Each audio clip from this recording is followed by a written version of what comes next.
Welcome to தூண்டில் life channel. நாம் இந்த வீடியோவில் தூண்டில் முள் கட்டுறது எப்படின்னு தான் பார்க்க போகிறோம். ஃபிஷ்ஷிங்லாம் எனக்கு புதுசு அப்படின்றவங்களுக்கோசம் மட்டும்தான் இந்த வீடியோ. ஃபிஷ்ஷிங்க்கு புதுசாக இருக்கிறவங்களுக்கு ரொம்ப சவாலான ஒரு விஷயம் என்னென்னா இந்த தூண்டில் முள் கட்டுறது தான். இது புதுசாக வரவங்க நிறைய பேருக்கு இது எப்படி கட்டணுன்றது தெரியாது. அவங்க இந்த வீடியோ பார்த்து தெரிஞ்சுக்கலாம். நான் இந்த தூண்டில் முள் கட்டுற முறை சின்ன முள்லேருந்து பெரிய சைஸ் முள் வரைக்கும் எல்லாத்துக்கும் ஒரே சேம் மெத்தடு தான். இப்போ நான் இந்த தூண்டில் முள்ளுக்கு பதிலாக இதை எடுத்துருக்கேன். இதுதான் அந்த தூண்டில் முள்ளோட தலைப்பகுதி, தெரியுதுங்களா? இதுதான் இந்த கருப்பாக இருக்குது பார்த்தீங்களா, அதுதான் தூண்டில் முள்ளோட தலைப்பகுதின்னு நினச்சிக்கோங்க. இப்போ நம்ம பார்க்குறது தான் இந்த ஃபிஷ்ஷிங் லைன் அப்படின்னு நினச்சிக்கோங்க. ஏன்னா அந்த லைன் ரொம்ப மெலிசாக இருக்கும், அதில் போட்டால் கிளியராக தெரியாதுன்றதுக்கோசம் தான் நான் இப்படி போடுறேன். ஒன்றும் இல்லைங்க, இதை இப்படி போட்டுக்கோங்க. இதை இப்படி போட்டு நல்லா பாருங்கள். இப்படி போட்டு இதுதான் தூண்டில் முள்னு நினச்சிக்கோங்க.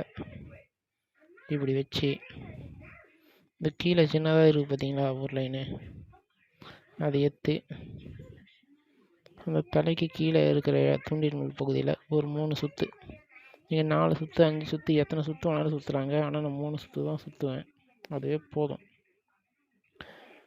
3 சுற்று சுற்றிட்டு இந்த கேப் இருக்குது பார்த்தீங்களா, இதில் அந்த கீழே இருக்கிற 2 அந்த முனை அதை இந்த கேப்பில் விட்டு இழுக்க வேண்டியதுதாங்க. இழுத்து டைட் பண்ண வேண்டியதுதான். அவ்வளோதாங்க, அப்படியே டைட் பண்ண வேண்டியதுதாங்க. இது சின்ன முள்லேருந்து பெரிய சைஸ் முள் வரைக்கும் எல்லாத்துக்கும் சேம் ஒரே மெத்தேடு தாங்க. இதை நீங்கள் நைலானில் கட்டும்போது பல்லில் கச்சி இழுக்கலாம். பல்லில் கச்சி எடுத்து நல்லா டைட் ஆகும். அப்படி இல்லைன்னா அதுக்கான டூல்ஸ் இருக்குது, அதை போட்டு ஏற்றுக்கலாம். இவ்வளோதாங்க தூண்டில் முள் கட்டுறது. இந்த தூண்டில் முள் கட்டிட்ட அப்புறம் பார்த்தீங்கன்னா இது மாதிரி பார்த்தா அது இப்படி தான் இருக்கும். பார்க்குறதுக்கு அழகாக இருக்கும், தெரியுதுங்களா? இந்த மாதிரி தான் இருக்கும். இவ்வளோதாங்க தூண்டில் முள் கட்டுறது. தேங்க்ஸ் ஃபார் வாட்சிங் ஃப்ரெண்ட்ஸ். Subscribe our channel.